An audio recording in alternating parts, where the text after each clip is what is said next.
विकसित राष्ट्र बनाना है, एक मजबूत राष्ट्र बनाना है। इस विकसित राष्ट्र बनाने के लिए आइए हम सब ये संकल्प लेकर के आदरणीय नरेंद्र मोदी जी को मजबूत करें, ताकि ये देश ये विकास की और ऊंचाइयों को छू सके। और जो उन्होंने एक मिशन लिया है कि विकसित राष्ट्र बने, उस विकसित राष्ट्र को हम सब की महती भूमिका उसके अंदर रहे।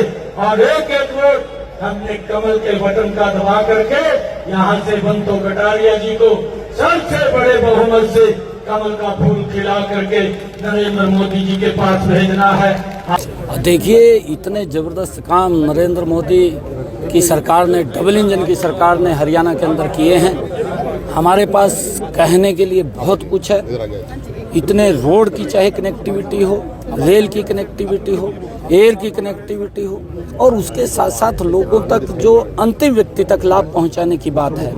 देश की समस्याओं का समाधान किया है। देश ने इन 10 वर्षों के अंदर एक नई करवट ली है।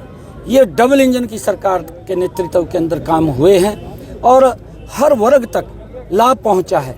चाहे युवा है, आज युवा के अंदर विश्वास जगा है, आज किसान के अंदर विश्वास जगा है, आज महिलाओं के अंदर विश्वास जगा है, आज गरीब के अंदर विश्वास जगा है। ये सरकार ये हर वर्ग को आगे बढ़ाने वाली सरकार है और उनको लेकर के लगातार नई नई योजनाएं और उन तक लाभ पहुंचाना इस सरकार का मुख्य उद्देश्य रहा है। और उन सब बातों को लेकर के हम लोगों के बीच में जाएंगे, ताकि आने वाले 2024 के इलेक्शन के अंदर बड़े मैंडेट के साथ, क्योंकि लोगों ने मन बना लिया है कि हम नरेंद्र मोदी जी को तीसरी बार इस देश का प्रधानमंत्री बनाएंगे और बड़े मैंडेट के साथ हम यहाँ से। अगर 400 इनकी सीटें आगे दोबारा चुनाव होंगे नहीं, ये क्या मुद्दा है उनका? देखिए, विपक्ष बौखला चुका है। विपक्ष के जो लोग हैं वो घमंडिया, उन्होंने गठबंधन बनाया है। नरेंद्र मोदी जी की जो लड़ाई है वो भ्रष्टाचार को खत्म करने की लड़ाई है। घमंडिया गठबंधन के जो कांग्रेस के लोग हैं उनकी जो लड़ाई है वो भ्रष्टाचारियों को बचाने की लड़ाई है। ये अंतर उनके अंदर है। वो भ्रष्टाचारियों को बचाने के लिए लोगों से वोट मांगते हैं।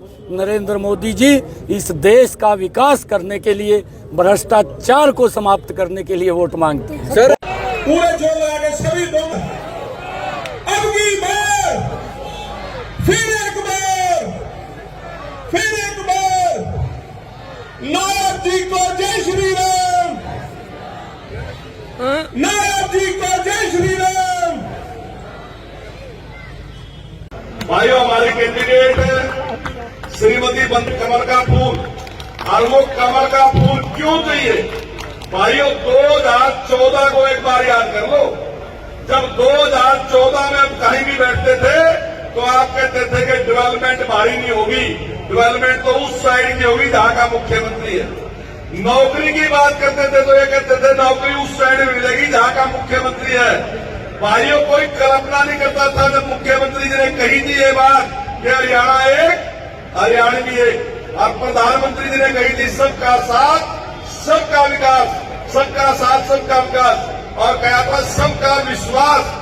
और भाइयों, आज वो सारी चीजें आप पूरी होती देख रहे। आज किसी के साथ कोई बेईमानी नहीं है। आज किसी की काबिलियत को कोई रोक नहीं सकता। और ये पहली ऐसी सरकार है भाइयों जब गरीब आदमी को गिड़गिड़ाना पड़ता था कोई चीज लेने के लिए, लेकिन आज किसी को गिड़गिड़ाना नहीं पड़ता। उसके घर पे जाके उसकी चीज दी जाए, चाहे उसका बीपीएल का कार्ड है, चाहे उसका आयुष्मान का कार्ड है, चाहे उसकी पेंशन है, चाहे उसकी और कोई लाभ है, वो लाभ वही दिया जाता है। और भाइयों, अगर देश की बात है तो मोदी जी की, तो आपको याद होगा हमने वो राज भी देखा कि पाकिस्तान ने गड़बड़ कर दी और प्रधानमंत्री ने कहा हम देख रहे हैं, हम देखेंगे, और कोई काम नहीं होता था।